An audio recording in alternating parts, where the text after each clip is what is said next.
నమస్కారం SCV news కు స్వాగతం. నా పేరు సుమబిందు. ఈనాటి వార్తల్లోని వివరాలు. తిరుమలలోని అన్నమయ్య భవనం ఎదుట పెద్ద ఎత్తున కాంట్రాక్ట్ కార్మికులు ధర్నాకు దిగారు. తమ సమస్యలు పరిష్కరించాలంటూ ఈ రోజు పాలక మండలి సమావేశం జరిగే ప్రాంతంలో బైఠాయించి తమ నిరసన తెలియజేశారు. టీటీడీలో కాంట్రాక్టు కార్మికులను కష్టాల పాలు చేస్తుందని, కనీసం బస్సు పాసులు సక్రమంగా మంజూరు చేయడం లేదని, ఇప్పటికే చాలా మంది కార్మికులను విధుల నుంచి తొలగించారని, సాక్షాత్తు ఈవో తిరిగి విధుల్లోనికి తీసుకోవాలని ఆదేశించినా కాంట్రాక్టర్లు లెక్క చేయడం లేదని కార్మికులు వాపోయారు. పాలక మండలి దృష్టికి తమ సమస్యలను తీసుకెళ్లాలనే ఉద్దేశంతో భారీ ఎత్తున రోడ్డుపై బైఠాయించి తమ నిరసన తెలియజేశారు. తమ సమస్యలను పరిష్కరించకపోతే భారీ ఎత్తున భవిష్యత్తులో ధర్నాకు దిగుతామని కార్మికులు హెచ్చరించారు. ఈ రోజు అన్నదానానికి వచ్చే డబ్బు వడ్డీ కూడా మిగిలిపోతుందని చెప్పేసి ఒక పక్క చెప్తాండారు.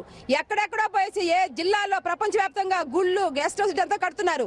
కానీ ఇక్కడ ప్రతి నిత్యం కూడా బాత్రూమ్లు కడిగి ఈ రోడ్లు శుభ్రం చేసి చెట్లేసి అందంగా తీర్చిదిద్దే ఇటు వర్కర్స్ మాత్రము ఒక పిడికెడు తిండి కానీ అన్నదానంపై తినాలంటే.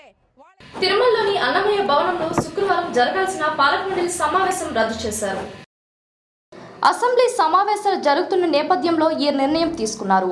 అసెంబ్లీలో తెలంగాణ అంశంపై వాడివేడిగా చర్చ జరుగుతున్నది. ఈ సమావేశానికి టీటీడీ బోర్డు సభ్యులుగా ఉన్న ఎమ్మెల్యేలు హాజరు కావాల్సి ఉంది. ఈ కారణంగా ఈ నిర్ణయం తీసుకున్నట్లు పాలక మండలి చైర్మన్ కనుపూరి బాబురాజు తెలిపారు. ఫిబ్రవరి 9వ తేదీ తిరిగి పాలక మండలి సమావేశాన్ని నిర్వహిస్తున్నట్లు వెల్లడించారు. రాష్ట్రపతి గారి యొక్క ఫైనల్ నిర్ణయానికి వెళ్తే ఆయన యొక్క తుది నిర్ణయం వారం రోజుల కోసం ఆయన ఇచ్చారు. అంటే ఈ నెలాఖరు దాకా ఉంది ఈ సెలవుల్లో పోను. కాబట్టి మనకు కూడా ఒక సిద్ధాంతం ఉంది, అంటే బై యాక్ట్ ప్రకారంగా ఉంది. మనం శాసనసభ కానీ పార్లమెంట్ జరిగినప్పుడు కానీ మనం ఇటువంటి జిల్లా పరిషత్ విషయంలో కానీ లేకపోతే ఇరిగేషన్ బోర్డు మీటింగ్లు కానీ అటువంటి రివ్యూలు పెట్టకూడదు అనేటువంటి ఒక నిర్ధారణ. పవిత్ర పుణ్యక్షేత్రమైన తిరుపతి సెంట్రల్ బస్టాండ్లో ప్రయాణికులను వ్యాపారస్తులు నిలువ దోపిడీకి గురి చేస్తున్నారు. అధిక ధరలతో వస్తువులను విక్రయిస్తూ దోచుకుంటున్నారు. తిరుపతి ప్రాముఖ్యత దృష్ట్యా ప్రతిరోజు వేలాది మంది భక్తులు వివిధ మార్గాల్లో తిరుపతికి వస్తుంటారు. దాదాపు 70 నుంచి 80 వేల మంది వరకు బస్సుల్లో వస్తారు. ఇది సెంట్రల్ బస్టాండ్లో వ్యాపారుల పట్ల వరంగా మారింది. అందినంత దోచుకుంటున్నారు. బస్టాండ్లో నిషేధిత వస్తువులైన సిగరెట్లు, గుట్కాలను సైతం విక్రయిస్తూ తిరుపతి పవిత్రతను భంగం కల్పిస్తున్నారు. ఇదే తరహాలో బస్టాండ్లో దుకాణాలను నిర్దేశించిన స్థలంలో కాకుండా ముందున్న స్థలంను ఆక్రమించుకుని తమ వ్యాపారాలను సాగిస్తున్నారు. ఇదంతా అధికారులకు తెలిసినా తమకు సంబంధం లేనట్లుగా వ్యవహరిస్తున్నారు. బస్టాండ్లో దుకాణం ముందున్న స్థలంను ఆక్రమణకు గురి కావడంతో ప్రయాణికులు తీవ్ర ఇబ్బందులు పడుతున్నారు. ఇదిలా ఉండగా ధరల మాటకు వస్తే వ్యాపారస్తులు సిండికేట్గా తయారై ప్రయాణికులను నిలువు దోపిడీకి గురి చేస్తున్నారు. దుకాణాల్లో వస్తువులను గరిష్ట ధరలకు విక్రయించాలని నిబంధన ఉన్నప్పటికీ దుకాణదారులు ప్రభుత్వ నిబంధనలకు తిలోదకాలిచ్చి ఇష్టారాజ్యంగా వ్యవహరిస్తున్నారు.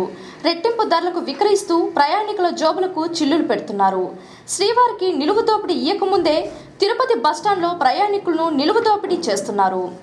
12 రూపాయల విలువ గల శీతల పానీయం సైతం బస్టాండ్లో కొనుగోలు చేయాలంటే 18 రూపాయల నుంచి 20 రూపాయలు చెల్లించవలసి వస్తుందని గుంటూరుకు చెందిన ప్రయాణికుడు ఎస్సీవీ న్యూస్ ముందు వాపోయాడు. అధికారులు స్పందించి ధరల నియంత్రణ చేయాలని ఆయన కోరారు.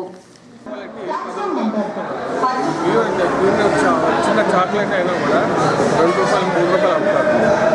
ఇంకా ఆర్డర్ మిగతా చాలా ఘోరంగా కారణంగా ధరలు పెంచి ఎవరు చెప్తుంటారో చెప్పుకోండి అని అంటుంటారు. కాబట్టి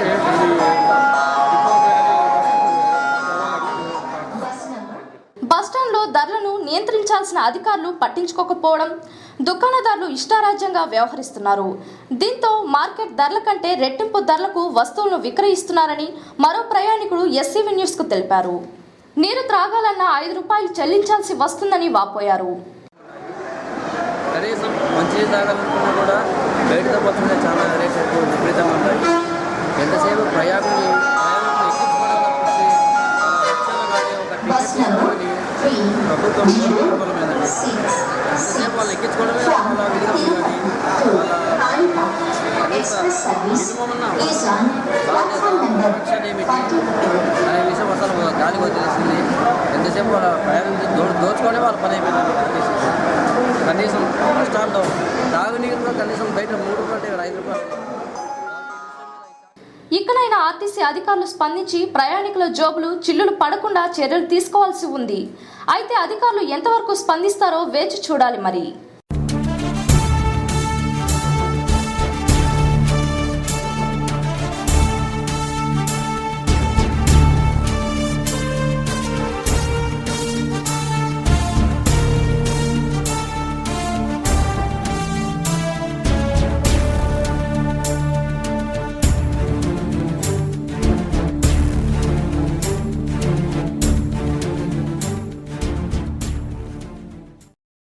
తవనంపల్లికి చెందిన బాలిక హత్య కేసులో కీలక ఆధారం దొరకడంతో ముద్దాయి తనంతట తానే లొంగిపోయినట్లు చిత్తూరు డీఎస్పీ రాజేశ్వర్ రెడ్డి మీడియాకు తెలిపారు.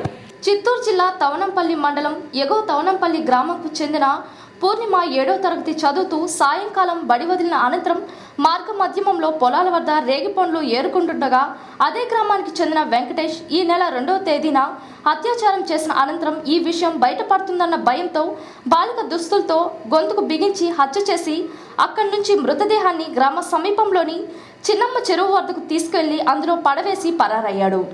2 రోజుల తర్వాత బాలిక శవం బయటపడడంతో మృతురాలి తల్లిదండ్రులు తవనంపల్లి పోలీస్ స్టేషన్లో ఫిర్యాదు చేయగా కేసు నమోదు చేసిన పోలీసులు దర్యాప్తు ప్రారంభించారు. అందులో కీలక ఆధారాలు లభించడంతో వెంకటేష్ తవనంపల్లి వీఆర్ఓ వద్ద నేరం అంగీకరిస్తూ లొంగిపోయాడు. పోలీసులు నిందితుడిని అదుపులోనికి తీసుకుని అరెస్ట్ చేసి రిమాండ్కు తరలిస్తున్నట్లు డీఎస్పీ తెలిపారు. అమ్మాయి మరణానికి సరైన కారణం తెలియలేదు. అయితే అమ్మాయికి మెడకు ఒక బట్ట చుట్టి చంపినట్లు ఉన్నందువలన మనం మర్డర్ కేసుగా కేసు రిజిస్టర్ చేసి ఇన్వెస్టిగేట్ చేయడం జరిగింది.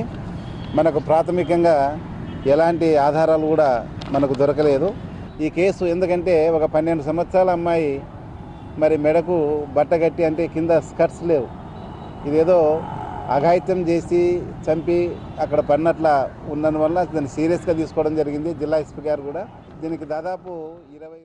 ఈ కార్యక్రమంలో చిత్తూరు 1వ పట్టణ సిఐ సుధాకర్, తాలూకా సిఐ అల్లాబక్ష్ పోలీసు సిబ్బంది పాల్గొన్నారు. కాణిపాకం వరసిద్ధి వినాయక స్వామికి మొక్కులు తీర్చుకునేందుకు వచ్చి ప్రమాదవశాత్తు లిఫ్ట్ గుంతలో ఓ నిండు గర్భిణి పడి మృతి చెందిన సంఘటన కాణిపాకం ఆలయం కాటేజీలో చోటు చేసుకుంది. చిత్తూరు జిల్లా పూతలపట్టు మండలం వావిల్తోటకు చెందిన వినాయకం ఆర్మీ ఉద్యోగిగా పనిచేస్తున్నారు. ఇటీవల ఆయనకు రోడ్డు ప్రమాదంలో కాలు విరగడంతో కాణిపాకం వినాయకునికి అభిషేకం చేస్తామని మొక్కుకున్నారు. దీంతో రాత్రి వినాయకం తన భార్య నిండు గర్భిణి అయిన శ్రీదేవి తల్లిదండ్రులతో కలిసి కాణిపాకం విచ్చేసి ఆలయ సమీపంలోని నూతనంగా నిర్మించిన విఐపి కాటేజ్లో బస చేశారు. ఈ నేపథ్యంలో శ్రీదేవి సెల్ ఫోన్లో మాట్లాడుతూ కాటేజీలోని పై అంతస్తుకు చేరుకుంది. అనంతరం తమకు కేటాయించిన గదిలోనికి వెళ్లే క్రమంలో మెట్లు దిగుతూ ప్రమాదవశాత్తు కాటేజీలో లిఫ్ట్ గుంత వైపు నడిచి పడిపోవడంతో శ్రీదేవి మృతి చెందింది. ఆలయ ఇంజనీరింగ్ అధికారుల నిర్లక్ష్యంతో ఓ నిండు గర్భిణి మృతి చెందిందని పలువురు అంటున్నారు. వ్యవసాయ కార్మికుల సమస్యలను పరిష్కరించడంలో ప్రభుత్వం పూర్తిగా వైఫల్యం చెందిందని వ్యవసాయ కార్మిక సంఘం రాష్ట్ర ప్రధాన కార్యదర్శి వెంకట్ పేర్కొన్నారు. తిరుపతి ప్రెస్ క్లబ్లో శుక్రవారం ఏర్పాటు చేసిన విలేకరుల సమావేశంలో వెంకట్ మాట్లాడుతూ అధికార ప్రతిపక్ష నాయకులు పదవుల కోసం ప్రాకులాడుతూ వ్యవసాయ కార్మికుల సమస్యలు పూర్తిగా విస్మరించారని ఆరోపించారు. ఇతర రాష్ట్రాల్లో ఈ సంవత్సరం పంట దిగుబడి అధికంగా ఉండగా మన రాష్ట్రంలో పంట దిగుబడి తగ్గిందన్నారు. సమైక్యాంధ్ర పేరుతో పదవిని పొడిగించుకునేందుకు రాష్ట్ర ముఖ్యమంత్రి ప్రయత్నిస్తున్నారని విమర్శించారు. కేంద్రం వ్యవసాయానికి కేటాయించిన నిధులు సరిగ్గా ఉపయోగించుకోవడం లేదని అన్నారు. ఉపాధి హామీ పథకంకు రోజువారీ కూలీ 250 రూపాయలకు పెంచి 200 రోజులు పనిదినాలు కల్పించాలని డిమాండ్ చేశారు. అటవీ భూములకు హక్కులు కల్పించి నిరుపేదలకు ఇంటి స్థలాలు కేటాయించాలని కోరారు. నాణ్యత కలిగిన సరుకులను ప్రభుత్వ చౌక దుకాణాలలో ప్రజలకు అందజేయాలని డిమాండ్ చేశారు. రెవెన్యూ సదస్సుల వల్ల ప్రభుత్వానికి ఒరిగేదేమీ లేదని అన్నారు. ఉపాధి హామీ పథకం కింద సక్రమంగా అమలు కోసం ఫిబ్రవరి 10 నుండి 25 వరకు వ్యవసాయ కార్మిక సంఘం ఆధ్వర్యంలో ఉద్యమం నిర్వహిస్తున్నామని తెలియజేశారు. 5-6 వేల కోట్ల రూపాయలకు మించి మనం ఖర్చు పెట్టడం లేదు. అంటే కేంద్రం నిధులు ప్రతి సంవత్సరం 2 కోట్ల రూపాయలు ఉపయోగించుకోలేని దుస్థితిలో ఆంధ్ర రాష్ట్ర ప్రభుత్వం ఉంది. దానికి ముఖ్యమంత్రి గారు ఏం సమాధానం చెప్తారు? అందుకే మా డిమాండ్ ఏమిటంటే ఉపాధి హామీ రోజు వేతనం 250 రూపాయలకు పెంచండి. కేంద్ర ప్రభుత్వం అంగీకరిస్తుంది. ఆ పద్ధతిలో జనాన్ని ఆదుకోవడానికి అవకాశం ఉంటుంది. 250 రూపాయలకు పెంచడమే కాకుండా 200 పని దినాలకు కూడా మీరు ఇంప్రూవ్ చేయండి. రాయలసీమ జిల్లాల్లో ఈ విలేకరుల సమావేశంలో వ్యవసాయ కార్మిక సంఘం జిల్లా అధ్యక్షులు జనార్దన్, ప్రధాన కార్యదర్శి జయచంద్ర తదితరులు పాల్గొన్నారు. మంత్రముగ్ధమైన ఆధ్యాత్మిక సంకీర్తనతో చెడు ప్రవర్తనను దూరం చేయవచ్చునని సంగీత సాహిత్యవేత్త సంపత్ తెలిపారు. తిరుపతి ప్రెస్ క్లబ్లో శుక్రవారం ఏర్పాటు చేసిన విలేకరుల సమావేశంలో సంపత్ మాట్లాడుతూ ఆధ్యాత్మిక సంకీర్తన కీర్తామృతం మన వాళ్ళకి ఎంతో మంచిదని అన్నారు. తొలిసారిగా తెలుగులో సి ఉగ్ర ప్రత్యంగిర కళాపీఠం ద్వారా కళా వైభవం తెలియజేసేలా ఆడియో క్యాసెట్ను తయారు చేయడం జరిగిందన్నారు. ఈ ఆడియో క్యాసెట్లో అమ్మవారికి నీరాజనం, నిత్య కైంకర్యాలు, సుప్రభాతంతో పాటు 8 పాటలు ఉంటాయని చెప్పారు. ఈ ఆడియో క్యాసెట్ను కుర్తాళం పీఠాధిపతి శ్రీ సిద్ధేశ్వరానంద భారతి స్వామి శనివారం ఆవిష్కరించనున్నట్లు పేర్కొన్నారు. ఈ కార్యక్రమానికి ముఖ్య అతిథులుగా శ్రీ లలితాంబ ఆధ్యాత్మిక సేవా సంస్థ అధ్యక్షురాలు మాధవి, కుర్తాలం ధర్మకర్త వెంకటేశ్వరరావు హాజరవుతారని తెలిపారు. అంతకుముందు ఆడియో ఆవిష్కరణకు సంబంధించిన కరపత్రాలను వారు ఆవిష్కరించారు. ఈరోజు చెప్పాల్సిన ముఖ్య విషయం ఏంటంటే తెలుగు భాషలో ఈ అమ్మవారిని కీర్తించడం, తెలుగు భాషలో ఈ అమ్మవారి పైన ఈ అమ్మవారి కైంకర్యాలు, సుప్రభాతం, ఏకాంత సేవ, నీరాజనం మరియు ఆవిడ్ని కీర్తించేటువంటి శాస్త్రీయ పద్ధతిలో కీర్తించినటువంటి గీతాలు ఇవన్నీ కూడా ఈ ఆడియో సీడీలో పొందుపరిచి ఉన్నాయి. ఇందులో భాగంగా ఈ అమ్మవారి గురించి నేను తొలుత రాసినటువంటి తెలుగులో మొట్టమొదట రాసినటువంటి అమ్మవారి పాటని ఇప్పుడు నేను మంత్రయుక్తంగా సంపుటీకరణ చేసినటువంటి బీజ సంయుక్త మూల మంత్ర సంపుటీకరణ చేసినటువంటి గీతం అది. ఈ విలేకరుల సమావేశంలో వెంకటేశ్వరరావు, వినోద్, ధనంజయులు, అనిల్ కుమార్ తదితరులు పాల్గొన్నారు. ప్రపంచ ప్రఖ్యాతిగాంచిన తిరుమల శ్రీవారి ఆలయంలో అంగ ప్రదర్శన సేవలకు టీటీడీ బ్రేక్ వేసింది. అనాదిగా తిరుమలేశుని ఆలయంలో నిత్యం కొనసాగుతూ వస్తున్న అంగ ప్రదర్శన సేవను శుక్రవారం ఒకరోజు మాత్రం కొనసాగించలేమని టీటీడీ యాజమాన్యం చేతులెత్తేసి రద్దు చేయడం వల్ల కోట్లాది మంది భక్తుల్లో చర్చనీయాంశంగా మారింది. ప్రతిరోజు తెల్లవారుజామున శ్రీవారి ఆలయంలో సుప్రభాత సేవ తరువాత తోమాల సేవ సమయంలో అంగ ప్రదర్శనకు భక్తులను స్వామివారి దర్శనానికి అనుమతిస్తున్నారు. దీనివల్ల భక్తులు తమ మొక్కులు తీర్చుకోవడంతో పాటు ఇష్టదైవాన్ని వీక్షించి తరిస్తున్నారు. అనాదిగా కొనసాగుతున్న ఈ అంగ ప్రదర్శన సేవను ఉన్నపళంగా శుక్రవారం రోజు టీటీడీ రద్దు చేయడం వల్ల వేలాది మంది భక్తులు మనోభావాలను దెబ్బతీసేలా తయారైంది. ప్రతిరోజు 750 మంది భక్తులను ఈ అంగ ప్రదర్శన సేవకు టీటీడీ అనుమతిస్తున్నది.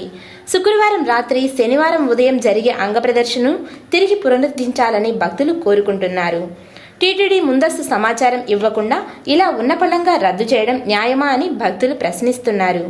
బాలికలకు ఎన్ని చట్టాలు వచ్చినా నేటి సమాజంలో మహిళలపై అత్యాచారాలు, దాడులు పెరిగిపోతున్నాయని ప్రభుత్వం వీటిని అరికట్టేందుకు తగిన చర్యలు తీసుకోవాలని బిట్స్ కళాశాల అధ్యాపకురాలు సురేఖ అన్నారు. శుక్రవారం చంద్రగిరి పట్టణంలో బిట్స్ మరియు రాయల్ కళాశాల విద్యార్థులు జాతీయ బాలిక దినోత్సవం సందర్భంగా ర్యాలీ నిర్వహించారు. చంద్రగిరి, కొత్తపేట, పాతపేటలో ర్యాలీ నిర్వహించారు. ఈ సందర్భంగా అధ్యాపకురాలు సురేఖ మాట్లాడుతూ నేటి సమాజంలో ఎన్నో అరాచకాలు బాలికలపై జరుగుతుందన్నారు. వరకట్న వేధింపులు, అత్యాచారాలు లాంటివి పెరిగిపోతున్నాయని వీటిని రూపుమాపుటకు ప్రభుత్వం ప్రత్యేక చట్టాలు తీసుకురావాలన్నారు. దేవుడి సృష్టించినటువంటి పిల్లలు, అటువంటి పిల్లలను మనం జాగ్రత్తగా కాపాడాలి. పిల్లలంటే మగ పిల్లలైనా ఆడపిల్లలైనా సమానం.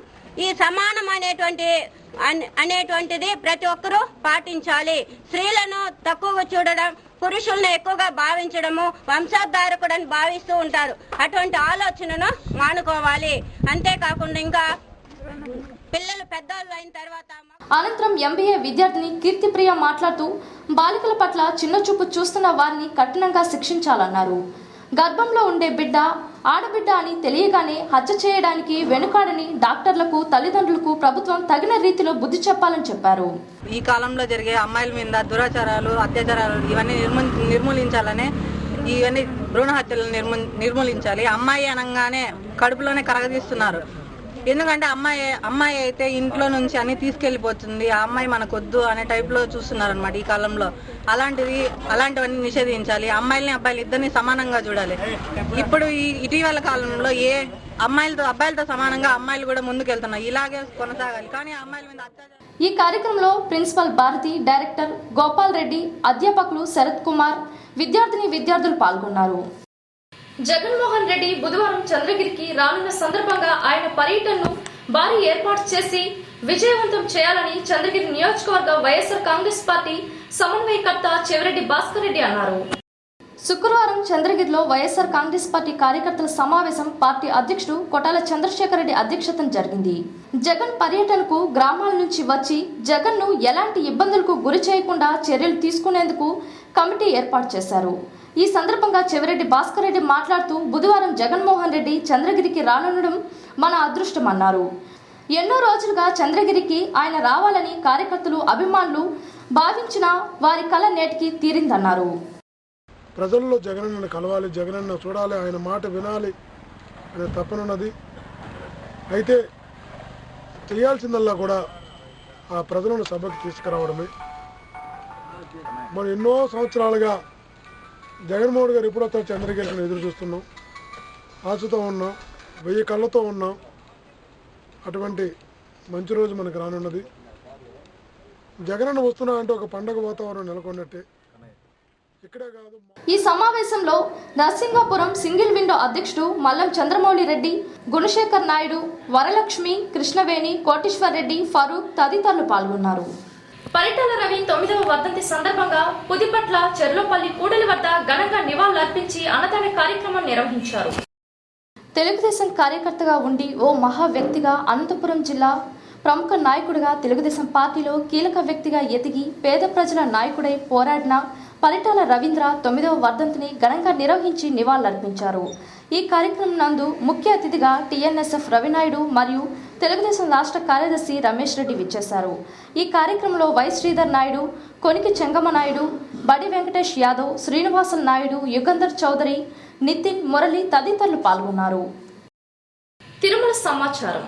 తిరుమలలో భక్తుల రద్దీ ఓ మోస్తరుగా ఉంది. శుక్రవారం సుమారు 40,000 మంది భక్తులు శ్రీవారిని దర్శించుకున్నారు. అలాగే 2వ వైకుంఠ క్యూ కాంప్లెక్స్ లోని 18 కంపార్ట్మెంట్లో భక్తులు స్వామి దర్శనార్థం వేచి ఉన్నారు. సర్వదర్శనానికి 12 గంటల సమయం పడుతుండగా ప్రత్యేక దర్శనానికి 4 గంటల సమయం పడుతుంది. Bullion market. Tirupati bullion gold jewellery and silver merchants association సమాచారం మేరకు శనివారం లోకల్ బులియన్ మార్కెట్లో బంగారం, వెండి ధరలు ఈ విధంగా ఉన్నాయి. 22 క్యారెట్ల బంగారం 1 గ్రాము ధర 2,800. 24 క్యారెట్ల అపరంజి బంగారం 10 గ్రాముల ధర 29,950 రూపాయలు. రిటైల్ వెండి 1 గ్రాము ధర 47 రూపాయల 90 పైసలు. ఈ వార్తలు ఇంతటితో సమాప్తం. నమస్కారం.